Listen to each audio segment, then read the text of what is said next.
of community members, of parents, of staff, and all that together to help make some decisions about this health team that we're mandated to teach. The priority, though, on this committee is to have most meetings, which we do. And the SHAC committee, I cannot speak highly enough. They are an amazing community. They put your kids first, and they really vet it and go through the process that started all last year before we even got it. This wasn't a rush thing. This wasn't, oh, this looks good. No, it was brought in. Presenters were brought in. It was vetted. It was gone over what they find to be wrong. And one of the presenters in the presentations that we saw was 180 degrees. Because let's be honest, when you're talking about abstinence, you're talking about sexuality, and you're talking to that to teenagers, it's not exactly something that a teacher, who's an algebra 1 teacher, wants to go talk about that, and then go talk about equations. It's a little off. And so we decided as a committee to go, you know what, let's kind of look at this, and let's see if we can get experts in here, that this is what they do, and they do it very, very well. Discuss some of this content, it could be a little uncomfortable, right? Just to be, it's probably uncomfortable for you guys to talk to kids about. It's not any less uncomfortable for teachers to have to do. And so that's a little background as to why this happened. Does that make sense? Questions about that part? Okay. So I learned that I am not an expert of 180 degrees. So I'm going to introduce Brady. We have Brady come up, who's also on my SHAC committee. We have a lot of community members that come in that are invested in Decatur and want to take care of kids in Decatur, and this one of them. So would you like to take away? So, like you said, I'm Brady Hayden. I am the executive director at Washington District Community Center, and I know that might scare you all. There's, She's really not serious. we want to keep the students at Decatur High School, Chico, all the county. We don't want them to have to come to us in an unplanned way. So, or with an STD, STI, we do provide the services of the pregnancy tests and all of them. And we're getting ready to start the STI testing again. But we don't want them to have to come use us. We want to keep them out of our center.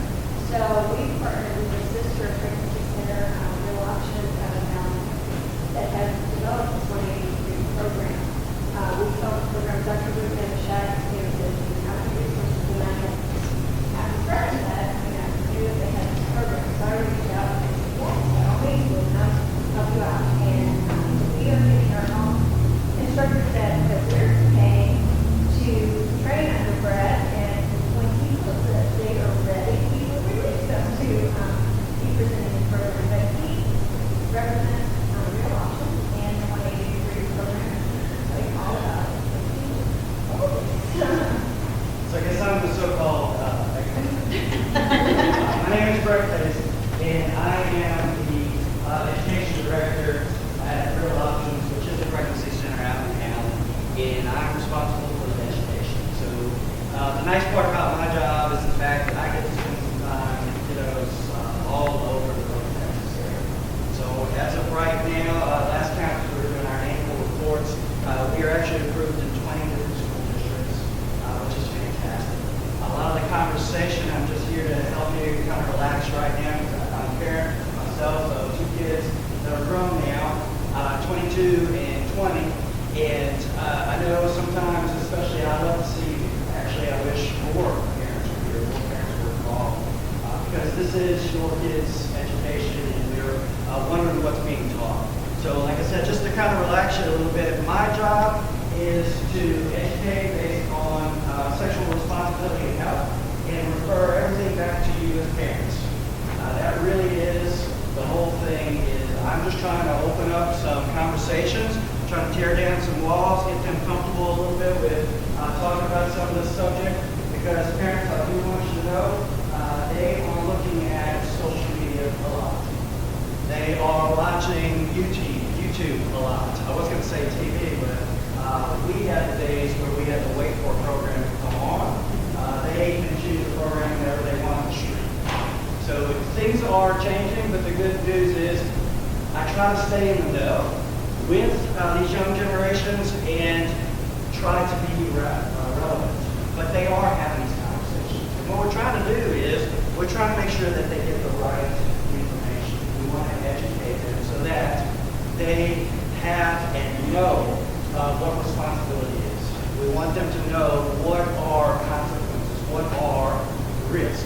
So all that is just a part of the education process. Part of the teach was, hey, can you teach them, yes, about sexually transmitted diseases, teach them about pregnancy rates, teach them, it's called an abstinence-only program, which abstinence by definition means to delay or to wait. So when we talk about sexual abstinence, obviously we go into the real world and say, you know, a perfect scenario or the highest standard, if you will, if somebody could wait to be sexually active until they met another long-term committed partner, like a marriage relationship, that is the safest, technically, way to be. Because plain and simple, if two people have waited before they were sexually active, let's say all the way through high school to college, let's say they get together now and they married, and they decide to be sexually active for the very first time, what was their chances of ever dealing with an unplanned pregnancy in the past? It's zero. Right? What was the chances of them ever being involved in getting a sexually transmitted disease? Zero. So when we talk about abstinence, we're showing them that if that is the 100% most effective way to not have some of these consequences or risk that happens. But we're also wanting to know that sometimes people choose to make the choice to risk it anyway. And when they do, we need to talk to them about what the real consequences can be. So we do talk to them about pregnancy rates. We do talk to them about how this type of disease spread. We do talk to them about the ones that have no cure. It's very educational. But a lot of times they have questions, and this is where, you know, I love the parental environment.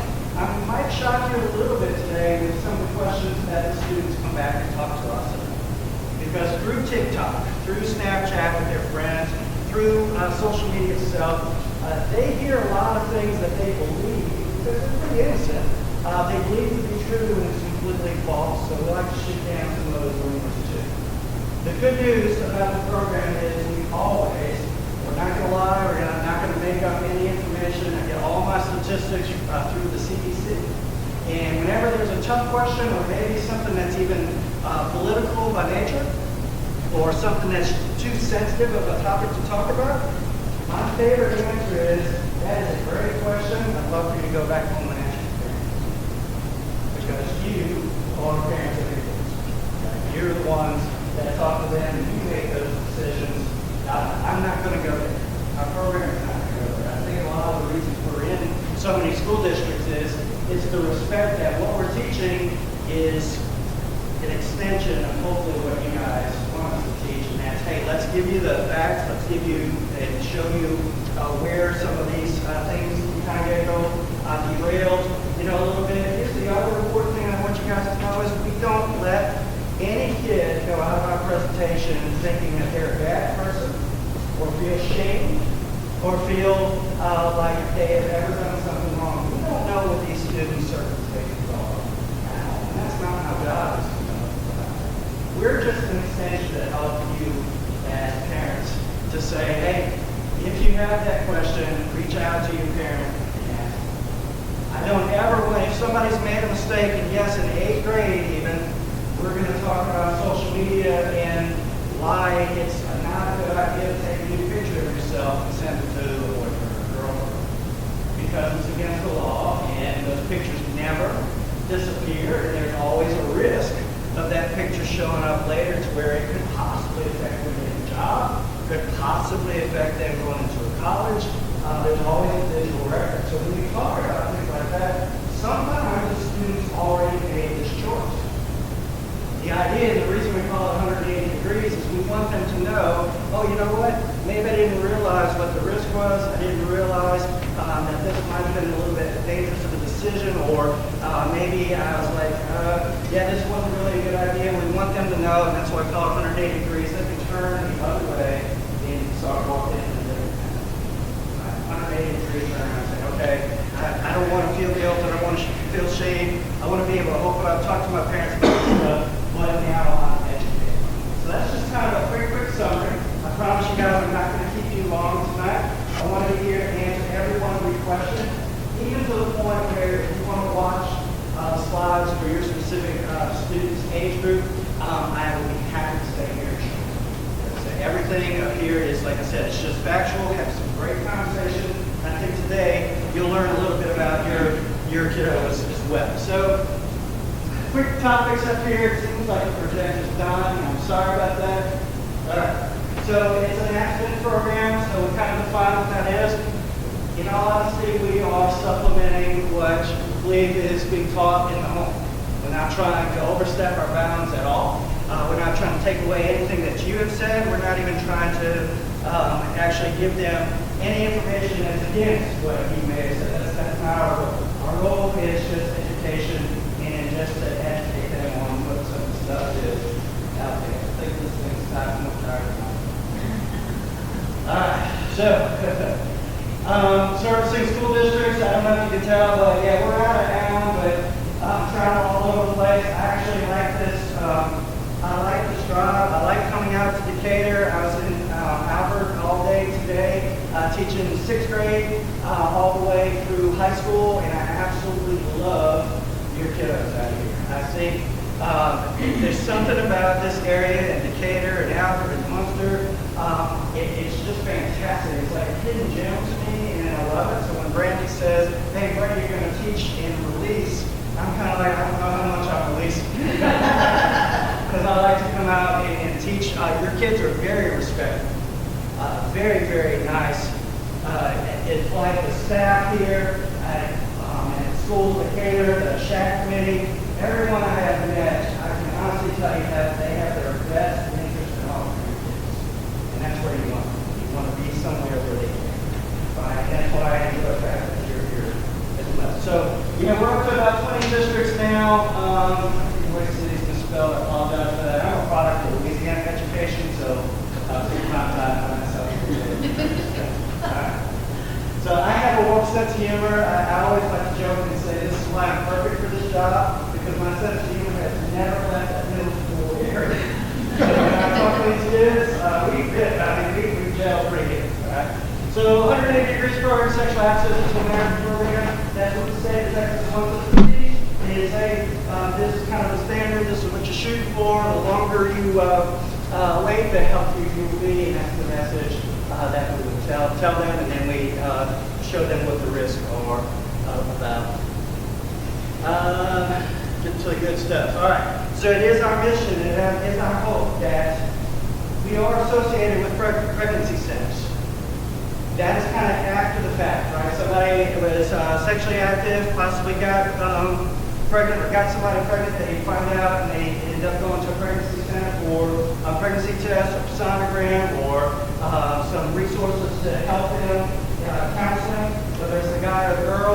This is after the fact. Education, we believe, is in the beginning. We're trying to catch them before they've got to that point by saying, you know what, when you watch Riverdale, when you watch Vampire Diaries, when you watch Big Mouth, when you watch Sex Education on Netflix, they make sex look like this is something everybody in high school is doing, something that there's no consequences, and something that's fun. And I always tell my kids, in with the right person at the right time, that could absolutely be true.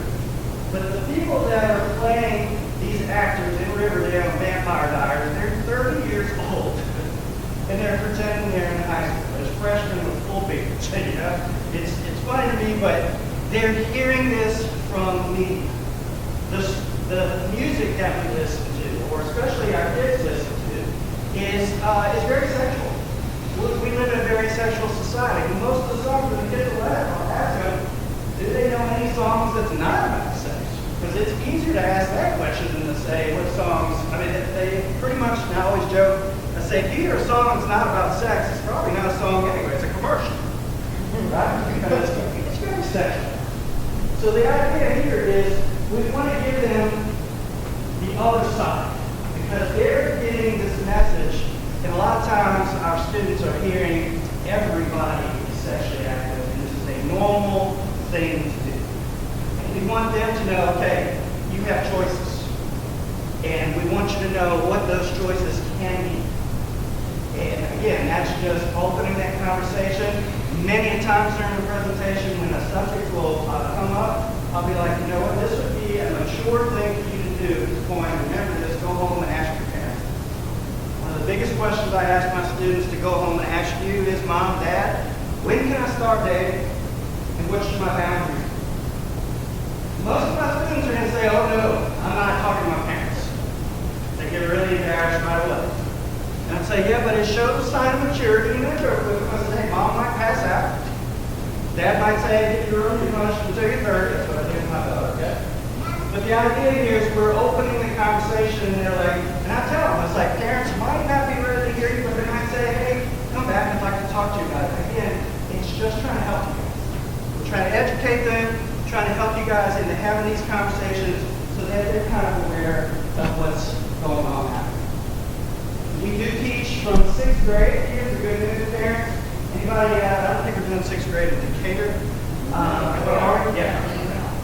Yeah, that's true, 6th grade. I'm sorry, so blowing on the phone there. Here's the good news for my 6th grade parents. We're not talking to them about sex.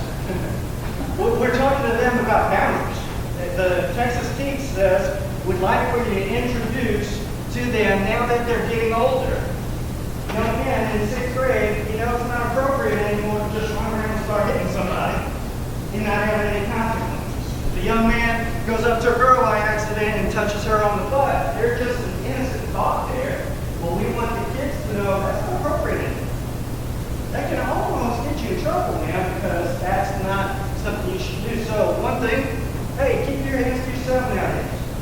If you're growing up, you're getting older, things could possibly get you into trouble, even though you might have meant that. And here's the thing, hey, first lesson, keep your hands to yourself. Right? Second lesson should be the first. Hey, we're deodorant. I think you guys will probably like the fact that we bring that up. Because we're like, hey, you're getting older. Things are changing, right? We don't really go into anatomy. That's not our job. That's not our role. Our goal is to educate and talk to them about boundaries. And boundaries can be defined as a line or a limit to keep yourself safe. So we actually do some activities where I'll put a ruler on the ground, I show them, hey, how far away is 6 feet? And they all recognize the 6-foot rule from code. Love it. They're like, hey, that's 6 feet, I know what that means. We also tell them, hey, that's an appropriate amount of space between you and somebody you don't know, a stranger. And we have them get a little bit closer, and I love this exercise because typically I'll take a boy and I'll take a girl, they have no idea that I'm planning this out. And I have the boy stand on one end and I'll say, all right, you're at 6 feet, go ahead and move to 3 feet.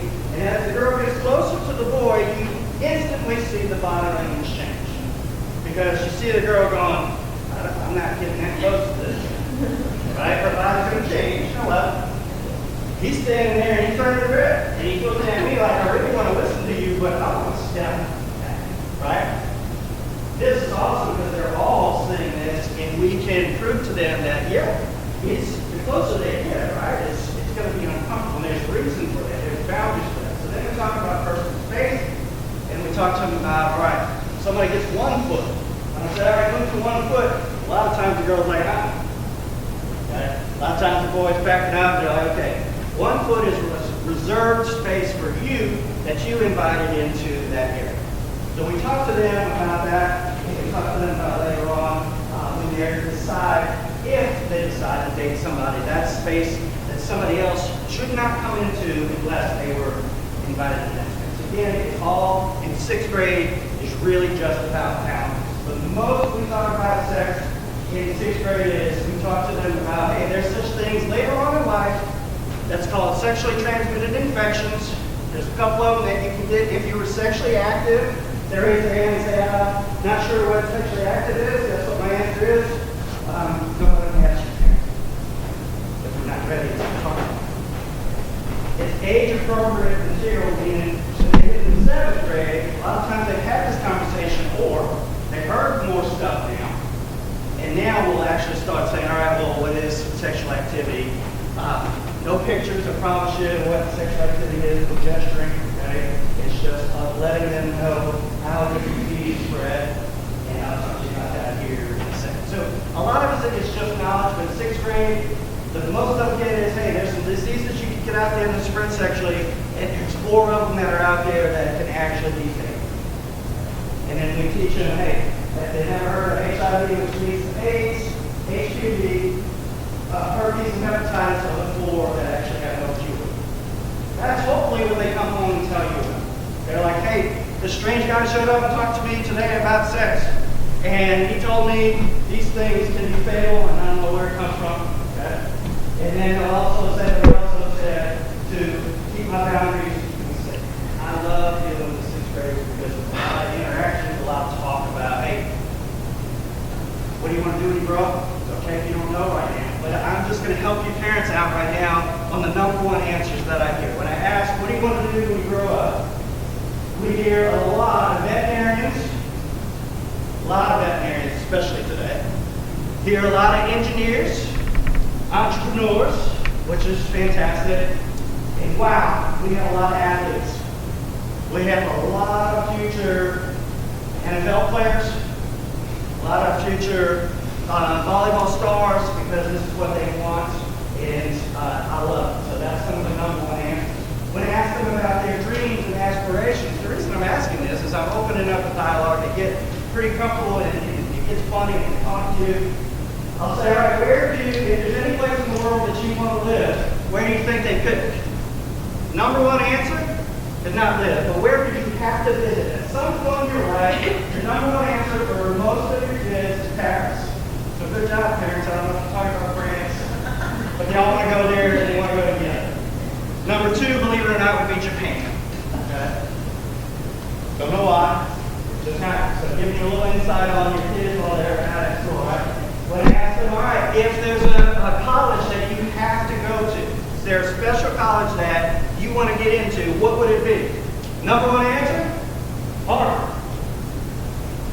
You guys better do some second jobs. All right, so the idea here is it's great because they have these dreams and aspirations of being a superstar. All right, they have dreams of breaking Steph Curry's 3-point record. I get to talk to them all day long, and it's awesome. But what I'm getting them to realize is, okay, if you have these dreams, could you do things that make choices today that possibly could stop you from attaining those dreams? And so we discuss that. Can you do things today to help you make those dreams? Good grades, right? Study hard. If you're going to be that top-notch athlete, do you think you have to go to practice? Absolutely. So we just have some real conversations in 6th grade. Okay? 7th grade, we add a little bit more meat to it. We get into some more of the actual statistics. We define what sexually transmitted infections are. An infection is something that can make you sick, that's transmitted to you, which means given to you from somebody else sexually. In 7th and 8th grade, we define sexual activity this way. Anytime somebody touches somebody else in their private part area, it's possible if they have an STI, it can spread to them through touch. We mention oral sex, and we only define it this way. Anytime somebody's mouth touches somebody else's private part area, a disease gets spread that way if somebody else has it. They might not know it. The 3rd way that we talk about in middle school is sexual influence. So we want them to know that what is the risk, and that's the activity that causes it. And then again, if it comes up with more conversation, or it starts to drill down, or other types of maybe a sex act or anything, it's amazing some of the questions you get that I will direct back to you guys. So that's not for me to talk about. Here, I'll have to go after. Good question. I'm searching on in the internet to the internet lots. So 7th grade gets just a little bit tougher as far as, hey, we dive into what STIs are. The good news is they come out learning that it isn't something that they get from kissing, hugging, or holding hands. It's not something that's genetic. It's not something that falls out of the sky. They realize, okay, somebody else must have had it, whether they knew it or not. They learn a brand new word on asymptomatic, meaning somebody could have it, not know they have it, and it can spread to them. We just help them to understand what it is. By the way, parents, sorry, I'm getting on that. By the way, don't be surprised if your kids come home yelling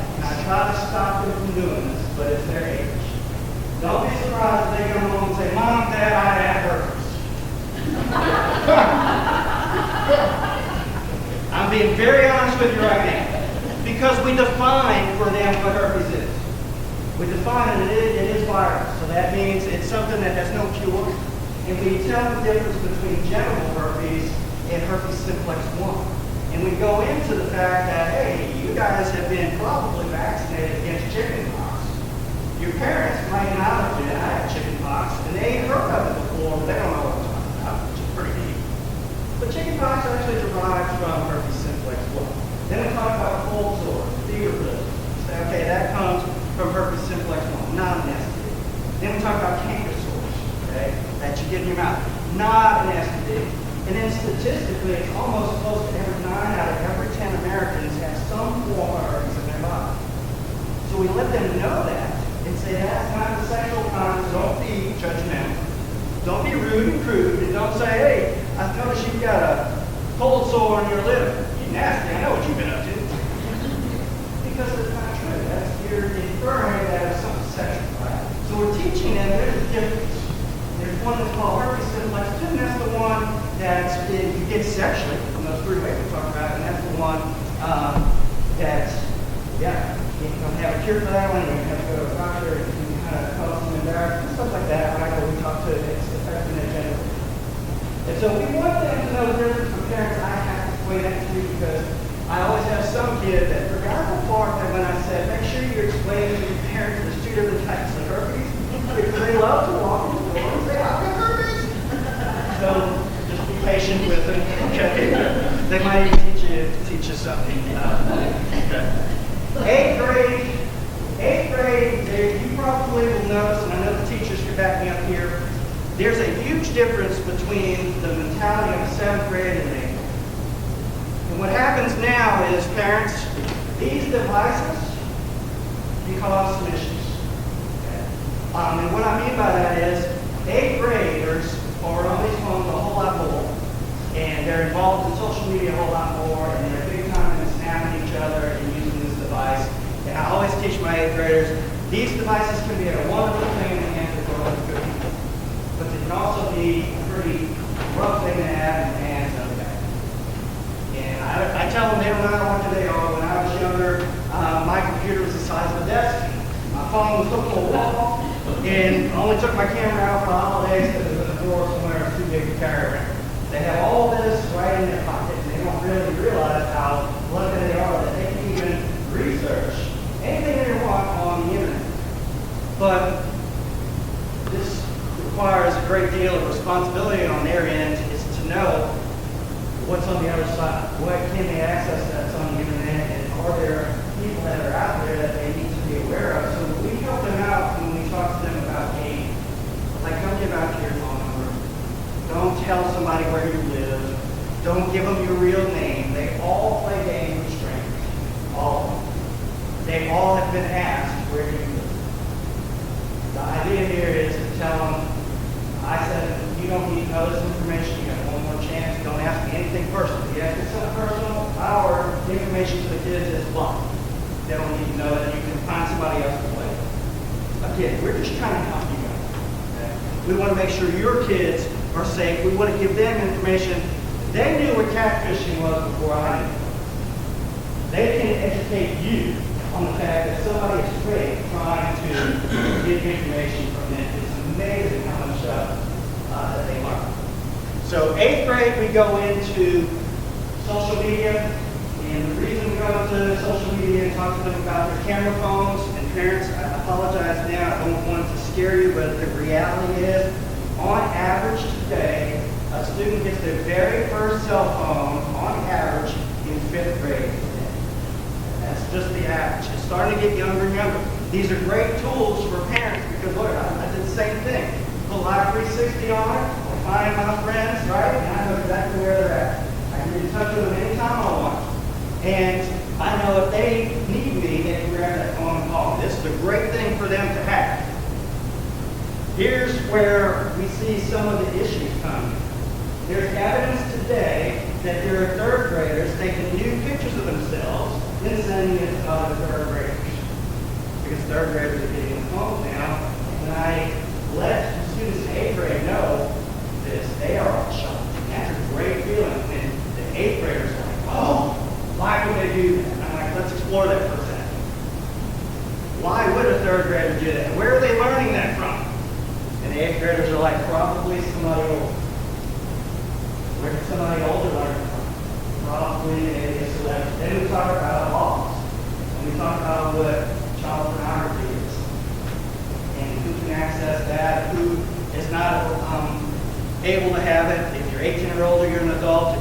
17 or younger, you're considered a minor or a child. There are laws there not to be mean, but to protect.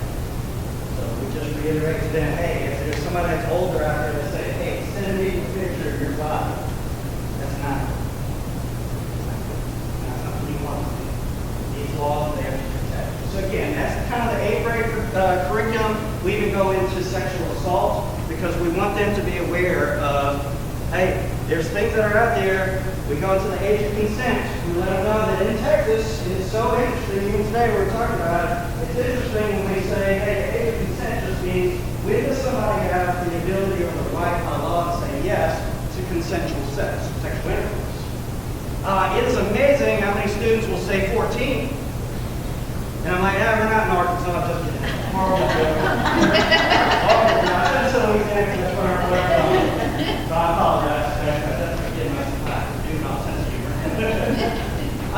But they don't know. They'll say 14. Others will say 21. And I'm like, ooh, that'd be very, very interesting. So just so that you guys are aware, right, it's 17 in the state of Texas. Why is that important for them to know? Well, because, and this is very interesting for, I think, parents to know, and I am developing a parent program because I would love to give a lot of this tidbit information so that you guys are aware of what's going on with the kids in the schools today. So I'm trying to develop that, so hopefully that'll come soon and you can actually participate and come in and hear some of this. But this is why I find this to be very, very interesting. Is when these kids are learning about sexual assault laws, it's there to protect them. They all know that it's probably wrong if an 80-year-old person was trying to be sexually active with a 16-year-old. They all get grossed out when I mention that age gap, and they're like, that's a horrible thing.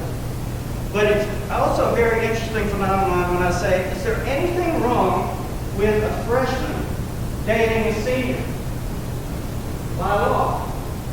And they all say yes. And I'm like, wait, hold on a second. What age is a freshman? 15, 16, got it down? What age is a senior? 17, 18? All right, so is there anything wrong with a freshman dating a senior? Yes, against the law. I said, here's Dave. How many did you, and I point this question back to the kids, how many of you just assumed because they were dating they had sex? That's when it hits them that, oh yeah, they're trying to get me say sex. He said they were just dating. So by law, was there anything wrong with a freshman being with a senior? No. But if you turn around and say, is there anything wrong with a senior having sex with a freshman, even though they both agreed, what's the law state about that? The law states that somebody can get in trouble for sexual assault. So I have to bring them the real example of, this happens all the time, where I had a student that was actually in Allen. He was actually got a scholarship to go to a school in Oklahoma. I'm not going to name it, but he's going to play football for them in Oklahoma. He was a senior, happened to be 18 years old. His girlfriend was 16, and there was some news that were being shared back and forth. And because of that, and he was caught, he got a record, and they pulled the scholarship from him, and he's not even attending Oklahoma anymore. It's kind of sad. But you see why we find it very, very important to let them know that the decisions they make today can have consequences. And we just want them to be aware of that, because you know what? They trust these things. When I tell them that Snapchat has a record of every single picture they've taken, it is amazing the amount of high school girls that head drop because they're like,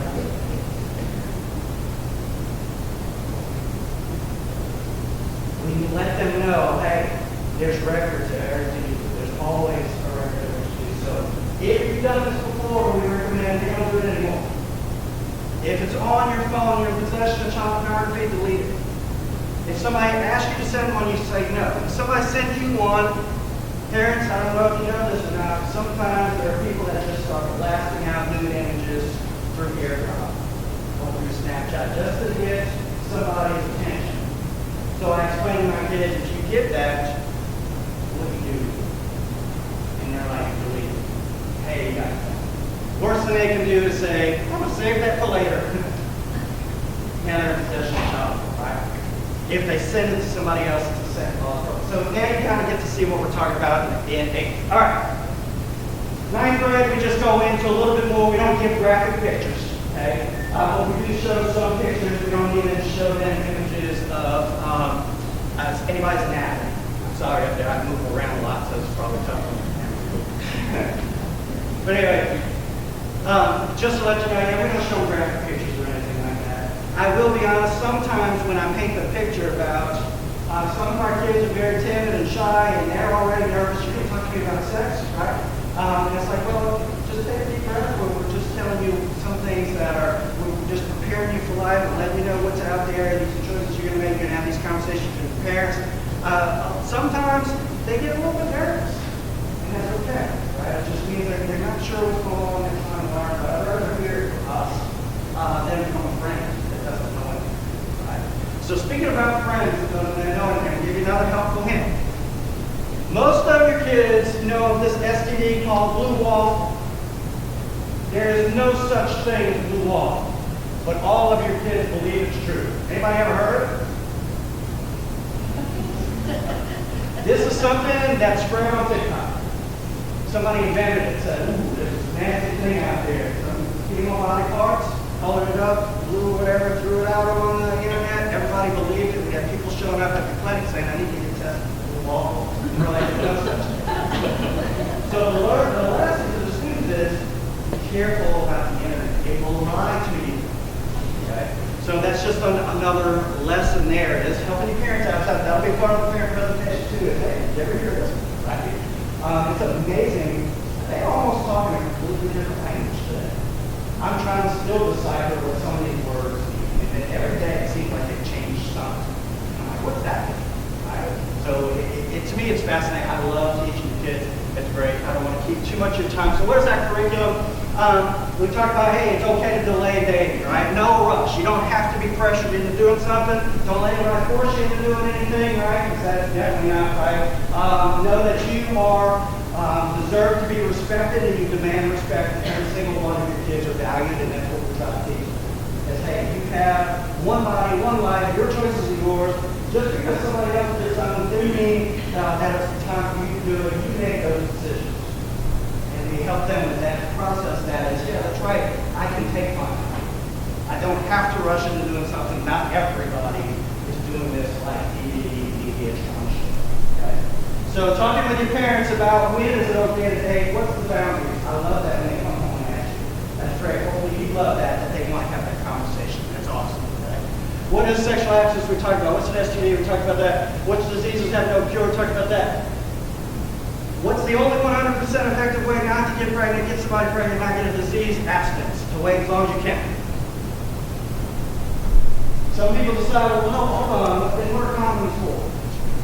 7th and 8th grade going into doctor's exam, okay, are condoms 100% effective against pregnancy? We teach them that it's a barrier method. Tries to prevent sperm from reaching in.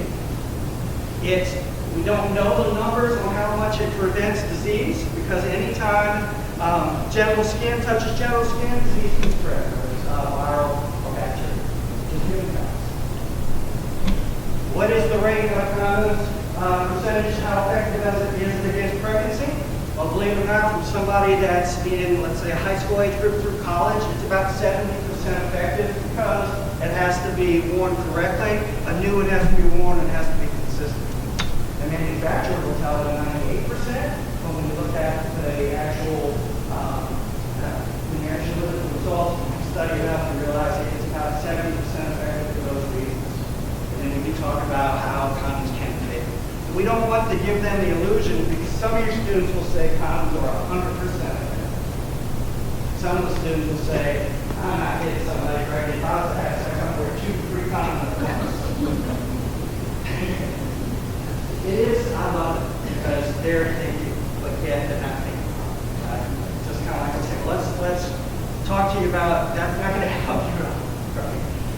The idea here is, and that's not the end goal, is to try to find out a way to fix the system, right? It's just, it's discussing with them, when are they ready? Discuss it with you, and just know that there's things out there that's risky. Birth control. Birth control is about 99% effective, but statistically, really, it's 92%. So my whole point to the students is there anything that's 100% parents, just being honest, when I go and tell the students, do you realize that if two people are sexually active and there's intercourse involved, a baby could be free? And that's what our bodies are designed for. Too many times, they're thinking of it as just part of the dating process, and it's just fun. Like I said, it could be. But they're missing the point that, hey, every single month that woman's body goes through a cycle. Right? They're missing the fact that basic biology is this can create a child, so there's a risk there. And contraception, condoms, and birth control is what people choose to try to reduce the risk. But there are always are risks. So I'll ask them, do you think anybody's ever come to the pregnancy center for a test, find out that they're pregnant, and the guys are in condoms every time, and the girls are birth control? You think that's ever happened? And they're like, no. I'm like, well, yeah, it does sometimes. Because neither method is 100%, right? So we're just trying to teach them that what is the risk? Okay? How to be successful at choosing abstinence. Hey, nothing wrong with waiting. Nothing to be afraid of and feel like you're going to be teased because you're not. You have that built-in self-respect, and you're not going to let anybody pressure you into doing something that way. And that you don't understand how much these kids will look at you when you say that, and they breathe a sigh of relief because they're like, me, I don't have to have that pressure. I really can't wait. Yes. We want them to know that. We're behind them, we're pulling for them, we're saying, no, this is something you don't have to jump out and do right. Okay? Again, just trying to be helpful with the information. Giving you some examples real quick. It's age-appropriate material. I think I covered that. What each level is. As you can see the slides, we use something that's called Prezi, because Prezi's presentation slides zoom in and out, and they're pretty creative. Where when we're talking about a subject like this, I don't want to bore them to death by reading a PowerPoint and just going through. We try to be creative with what we put together. As you can tell up there, it says, hey, what's the difference between an STD and an STI? Hey, how many STIs are there? Just so that you parents know, there's 27 of them. Okay? Not including the wall. So we go through which ones are bacterial and which ones are not. So we cover it pretty good. That's a 7th grade example, but the 8th grade sees that too. And the 9 steps of intimacy. This is just a chart here. We tell them, hey, nobody has to be involved in this type of activity. All right? This is just natural things that can happen in a physical relationship. The only reason we bring up steps 7, 8, and 9 is because we want them to know that that's where STDs happen. That's where it's transferred. It's through touching of the private parts, oral sex. Like I said, we define it. And whoever's teaching this curriculum, it's defined the same way so that when it gets back to the parents, there's no misunderstanding of what was said. Anytime somebody's mouth touches somebody else's private part area. That's the definition. We don't have. And then sexual intercourse itself. With your 8th graders, we just mention that. Saying, okay, that's how this stuff, now you learn, that's how this stuff is passed. But we're going to hang out up here, and we're going to talk about, all right, holding hands, hugging, some things that you might see in school. What happens if somebody made the decision and said, you know what, I'm comfortable doing all the way to step 4, making out with somebody, that's as far as I want to go. Is that okay? Absolutely it's okay. That's a boundary that you drew. That's the line that you drew, and you said, I'm not crossing that until I'm ready. And then we talk about pressure in life. What happens if you've been with this person for a long time? The average relationship in middle school lasts 2 weeks. Your students think that this is an term. Right? So when we talk to them, okay, what happens if you've been in a relationship for a long time, 2 weeks, and that person comes up to you and says, if you don't go further down this list with me, we're breaking up. I am very happy to say, parents, that most of your students will shout out, bye, which is fantastic. And we teach them again to think, is this something, do they really like you for you, or do they like you for what they can get from you? When they start talking about self-respect and they start realizing, can people go get some of that other stuff somewhere else? Yeah.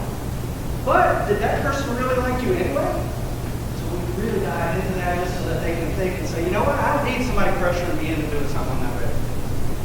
And that's great. They kind of come home empowered a little bit, like, hey, I don't have pressure. So that's just an example. 8th grade, 9th grade, every one of my grades, but this is the 9th grade high school the best, because when I inform the kids that anytime you're sexually active with one person, technically you're sexually active with every single person they have ever been with. That's just an exposure rate. Okay? So that just means you don't know some of these diseases can be asymptomatic, you don't know if they've had it before. So it's very, very popular in culture today, and today with body count. How high up? They're like, hey, my body count is huge. It's really high. When we start talking to them about, well, how much did you expose yourself, right? If you were with 5 sexual partners in your entire lifetime, and each one of your 5 sexual partners, you can't even see those dots anymore, right? But that is an average of 31 people you've exposed yourself to. And if your partners had more partners, that number would go higher. If your partners had less partners, that number would go lower. It's just we want to give them an idea of what's their risk factor, right? And I'm very honest with them too. I'm like, hey, the chart we go all the way to 12. If somebody had 12 partners and each of their 12 partners had 12 partners, it equates to a little over 4,000 people that they were exposed to. On average today, 1 out of every 4 people between the ages of middle school and college will end up with an STD who are sexually active. If they're not sexually active, they don't have to worry about an STD. But we're showing them statistically there's a 25% chance, and that goes higher with more partners. Again, just showing them the risk factors. So sometimes they really like this chart because they're shocked by it. But I'm honest with them too and say, you know what, sometimes people can have multiple partners and they left out, they didn't get exposed to an STD. I don't want them to feel like they're going to get one. It's not scary. I also tell them they have been cases where somebody's had few partners and they have more than one. And your kids are very clever. They always want to know, how many? What's the record? I don't know. Okay. So it's pretty. So here's what I think you guys are mostly here for, and I love the fact that you are that involved in your kids' life that you want to know who are these outside people coming to talk to my kids and what's it all about. So here's the FAQs. Knock these out real quick and then I'll take your questions. I want to get you out of here. Do you give condom demonstrations or distribute condoms? No. Okay. Will this information be valuable to all students regardless of their sexual orientation? Parents, this is not my job to talk about anything controversial. Somebody brings up abortion in my class, I tell them I can't talk about that. You go home and talk to your parents about it. If somebody talks to me about what is your idea on pronouns or transsexual or anything that's controversial, my answer is you need to talk to your parents about that. I'm not allowed to say anything about that. This is my job, is to educate. There's no opinions here. Go back and talk to your parents about it. That is your kids, not mine. I'm just trying to help. The only time we ever mention homosexuality is with the fact that can STDs spread, whether you're in a heterosexual relationship or a homosexual relationship, and the answer is yes. It does. That's it. We don't go any further than that. We don't talk about, hey, is this good, is this bad? No opinions. Okay? Controversy, I don't like it, I don't want it with me. We would get kicked out of school very, very quick if we were to say anything that's inappropriate. Okay? That's not my job. I just want to educate them on the facts and let you guys talk to your kids about what your beliefs are. That's your belief. This is a religious program. Hey, the pregnancy center I work for happens to be faith-based. That's just what our beliefs are, but our role and our job is not to push any religious doctrine on it here. Our role is not to come in there and say this is what you should be doing or this is the. We have to be very, very careful because I love the job that I have. I love what I feel is making a difference and talking to the kids about health, hopefully giving you guys an opportunity to have conversations, and hopefully this will stem some conversations. The worst thing that could happen to me is if I was to bring up something offensive as far as religious-wise, right, or religion-wise, then the school could have me kicked out. That's not doing anybody any favors. I love my job. This isn't the time for me to try to preach, right? It's not. It's not my job. It's not my role. My My role is to educate, so I just want to make sure you guys are well aware of it. It's not my underlying desire is to say I'm going to have this many converts today. That's not how it works. So hopefully that helps you. Do I need to have a conversation with my student regarding sex before they attend this class? No, you don't have to, but anytime you have the opportunity to talk to your kids, we feel like it's a great idea. Talk to them. Ask them if you can tease them a little, even, hey, you're going to go listen to the sex talk. Right? They're going to be like, oh, Mom, might sound young, but it's dad, like teasing me, right? But the idea here is it's opening that door to say, did you learn anything? Other than you get herpes. Blue waffles, not real. Right? So it helps. Will these discussions have an opposite effect and encourage students to become sexually active? No. We're showing them risks. Okay? We're just kind of showing them, hey, this is an abstinence-only program because what it's teaching you is what's the safest way. There's risk when people make other choices. Again, I tell all my students, I am not here to tell you how to live your life. I'm here to educate you. You're going to make these decisions on your own. You're going to talk to your family about this stuff. This is what I'm encouraging you to do. And hopefully you guys, as parents, feel better about what your kids are going to be taught. And here's the excellent thing. Years past, the state legislature said that parents had the option to opt out. That means we talked to every kid. And if the parent didn't want us talking, they had to fill out a permission. Today it's different. 2 years ago, it changed because there were a lot of outside companies that were coming in and talking to your kids, and you didn't know what was going on. And I think, and I respect the fact that a lot of you are here tonight because you like want to know what's going on with your kids, want to know what they're doing. And so you have the ability to opt out. Well, actually, you have to opt in. You have to, in order for your kids to listen to what I have to say on my program, you have to give permission. And it's my hope that I demonstrate up here what we're talking about and hopefully see some value in it, at least some conversation starters to help you guys out. And it is really about just educating them. And hopefully together we can learn something. One of my favorite last questions I ask all my students is, do you feel like you learned anything new today? And the greatest feeling in the world for me is when they raise their hand and like, I'm so glad. Especially when high school does that. They don't want to be here. They're like, please don't talk to me about this. But when they come and shake your hand and say, I'm glad you're here, I'm glad I paid attention to you, that's a great, wonderful feeling. All right, with that being said, I do have some business cards up here. The slide I haven't changed yet. This is the former director, Rich Shelton. My name is Brett Case. So I'm going to have business cards up here that I want you to actually have my direct information. Email me if you have additional questions. Okay? Text me if you have additional questions. I would love to have a conversation with you. Again, this is your students, right? It's not my job to tell you, hey, this is how you're educated now. We're trying to do this together. We don't, sometimes we're trying to figure this out together. I'm just trying to be a little bit of extra help.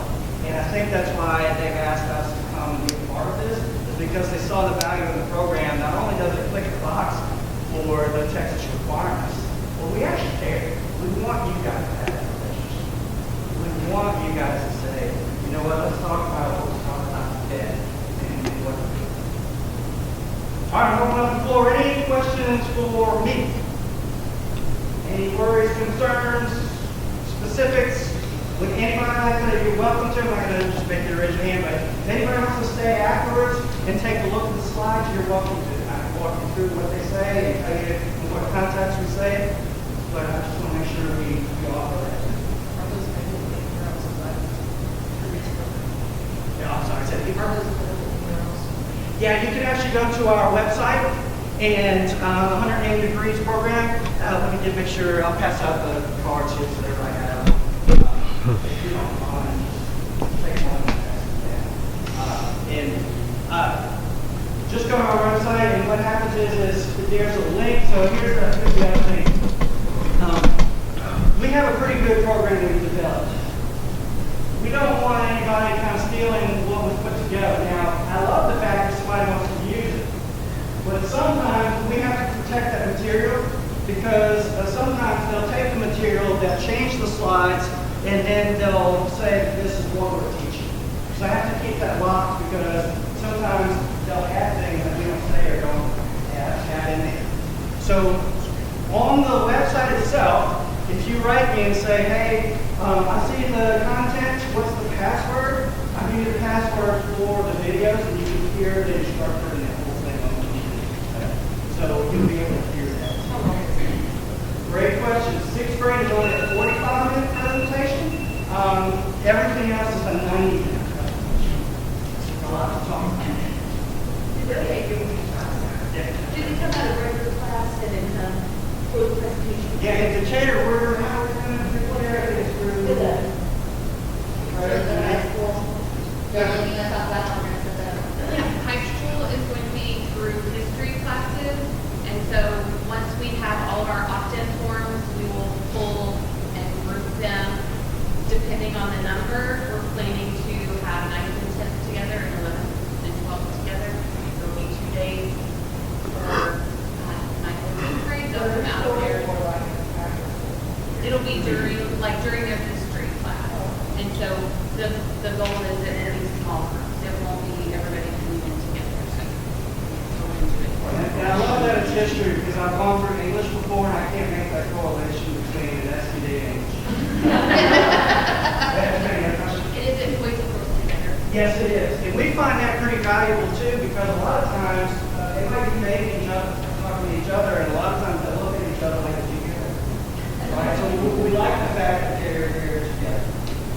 Right? So yeah, we can get that. Yeah. Yes, sir. The high school presentation is the same, 9th, 10th, 11th, 12th. Yes, sir. Yes, sir. You stop at 9th, I just assume 9th grade. Yeah, it's the high school presentation. Because typically in health in Texas, they can sometimes choose the year that they're going to take, whether what year in high school they're going to take health. It's not every single year, so we just talk to them whether they're 9th, 10th, 11th, or 12th grade. I will tell you, it is really, really fun when you have a mixture of 9th, 10th, 11th, and 12th together because the freshmen can be very immature and trying to make jokes, and the seniors are like, shut up. So they police themselves, which is awesome. But they get a lot out of it. Today at Albert, we were in high school, and I'm telling you, the kids, I just had a great time. It's just great because of the energy, the questions, and they're sponges. They want to hear what really is out there. And it's fun too because they're with your buddies and their friends and girlfriends, and it's just neat to see sometimes some little squirm. I know that really is right. Great. Yes, ma'am. I have a middle school that you probably will know that. So middle school, 6th grade is going through the first block of English. For 7th and 8th grade, we're taking both blocks of English. So then we'll move to English class period. Their English class period. So it's just like a one-day deal For middle school, that's how we set it up. Because they will have 45 minutes for 6th graders, and we have our English classes a block. So they're already in their next year. So 7th and 8th grade, they will lose their English for that day. They'll lose their 90 minutes for this presentation. High school, they set up. They don't split up. Yeah, if it's split up between 2 days, we'll do 45 minutes and then on the second day, 45 minutes. But if it's a block day where it's the full 90 minutes, we're kind of like here, we just get all of the conversation at one time. Okay, so am I to assume then that as a student would always through high school and do the same presentation 4 years in a row, 9th, 10th, 11th, 12th, with the same content? The content changes with as age appropriate, so it builds on each other. Okay, so there is some differences from year to year. So like the senior high school can have pictures, whereas in 8th grade. She's talking about high school. She's talking about 9th, 10th. Oh, 9th, 10th, 11th, 12th are all stopped. So then they're repeating 4 times. Oh, no, but they shouldn't. Even if they do it 4 years. So if they take 9th, Are you're 9th they grade. supposed to give the presentation every year they're in high school? Oh. I'm Well, confused. so this is the first year they're in. So I mean, the school has chosen the student 9th through 12th. In the future, it might just be 9th grade that gives it. Okay. So it's not a repeat, but Okay, so if my child took it this year, then they don't do it again? Or? Here, I'll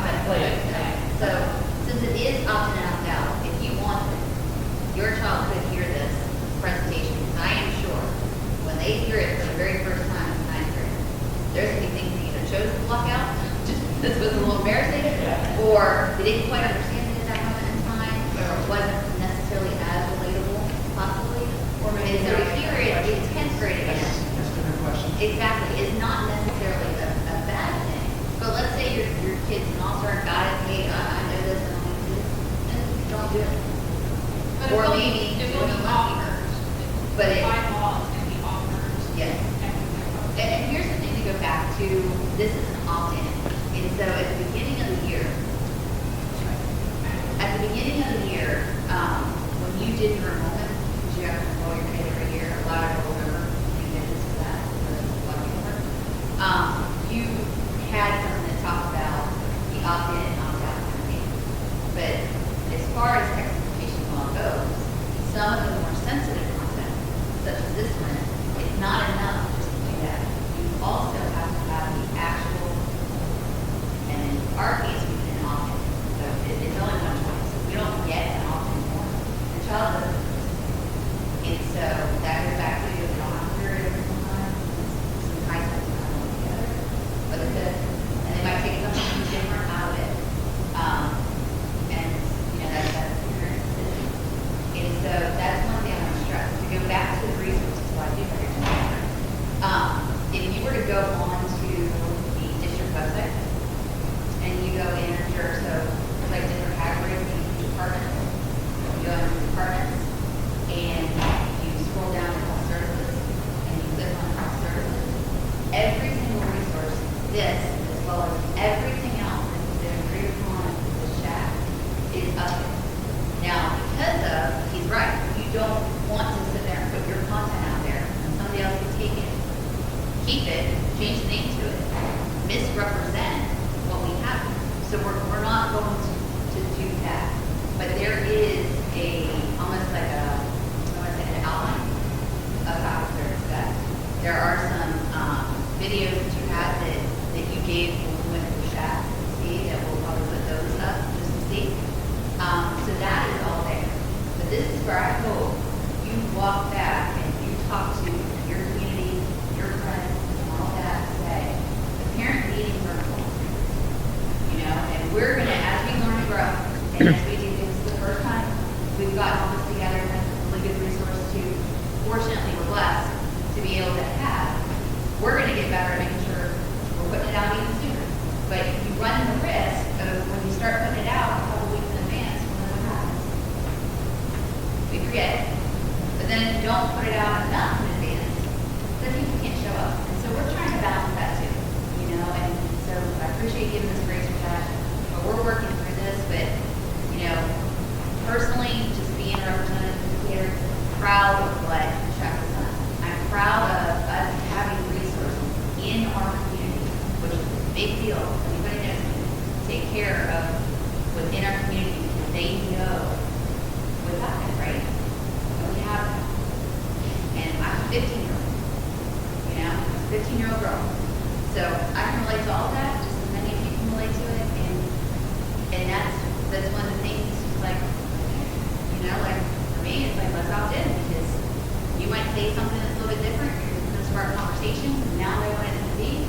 Because as much as we love all and want all of them in there, if I don't have that form, like they're not participating. They will not. And so that is always going to be a clear right as it should. Does that make sense? I know our state funded and before we provide accountability into information about online safety. So, yes, and let me tell you what that was.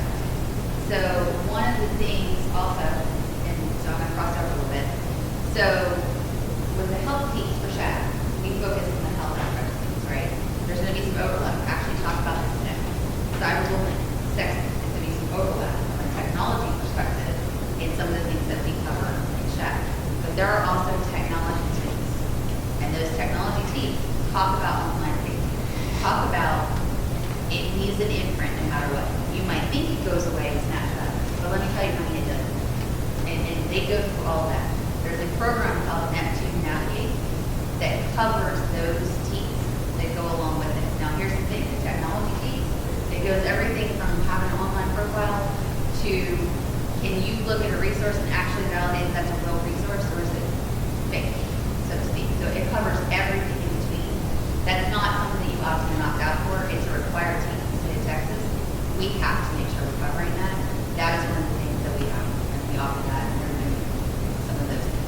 Yes. Just to add on what you were asking about not approved as well, that we were permanent. And as teams change, or as laws change, they will change their curriculum. So it's totally possible that your high school would have a different program in 4 years tomorrow, so you're going to for it. And if they do that, then they would have to change all of the laws.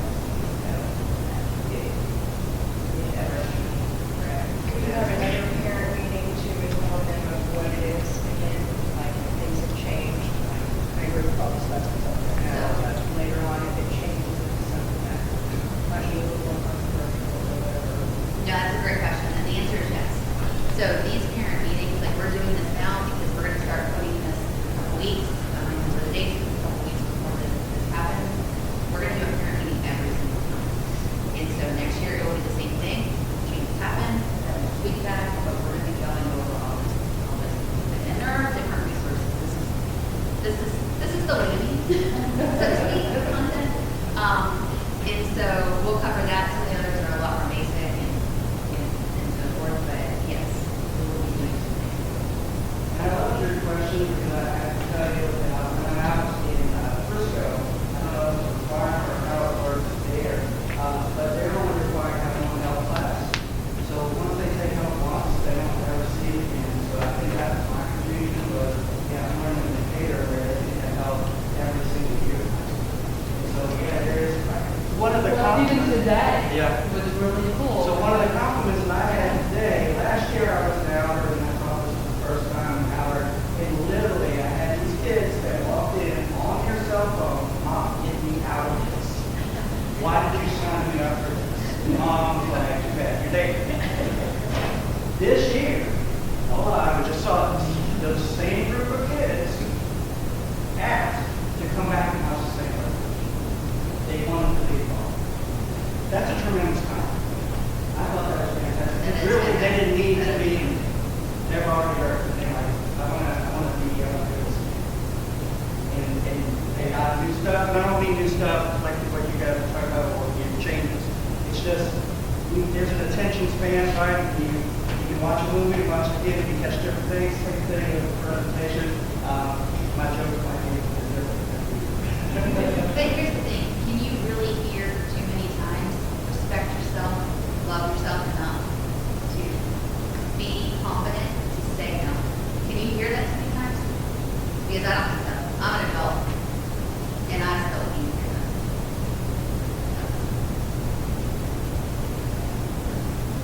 Anything else, guys? Yes, sir. Does this program in any way address how alcohol, drugs, and services being illegal in sexual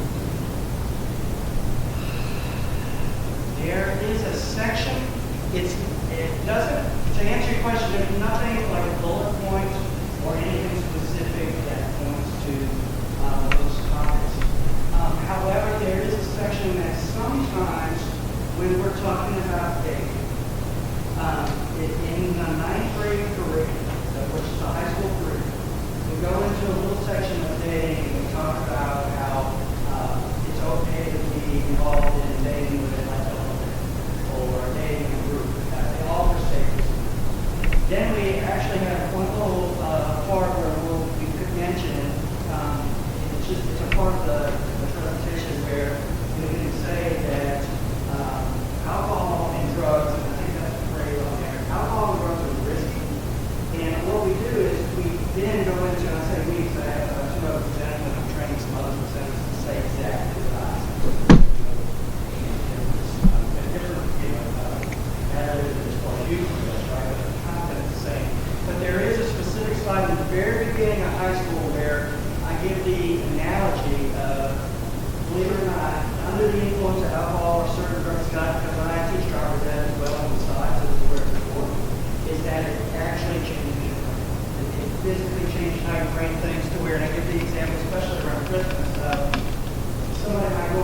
two-story roof to hang our Christmas lights with their parents, and they left the box down there, and your normal brain would be like, this is too high to come down, find out about it, what?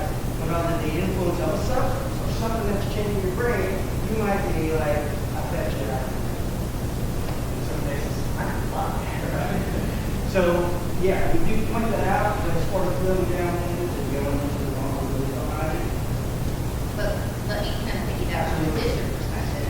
We have, not this particular resource, but Star Council, for an example, is another resource. And so starting in elementary, when you're curriculum, they start talking about how if you do consume alcohol, do, cigarettes, those kinds of things, that it's not okay. That it's not okay to use the harm to the body. Is it going, as they talk about that, is it developmentally appropriate? Yes, because it's going to figure out a much different conversation. When you talk about ribbon in elementary as opposed to substance abuse when you get into high school. And one of the other laws that passed is fentanyl. Fentanyl has been a big thing, so that's another thing that we're kind of learning and growing for getting great resources. So we do talk about this as part of that. It's just not necessarily for this resolution. your kids are dealing with a lot, and there's a lot of pressures. And again, I appreciate you jumping out here because you want to be there for them. It's because you know they're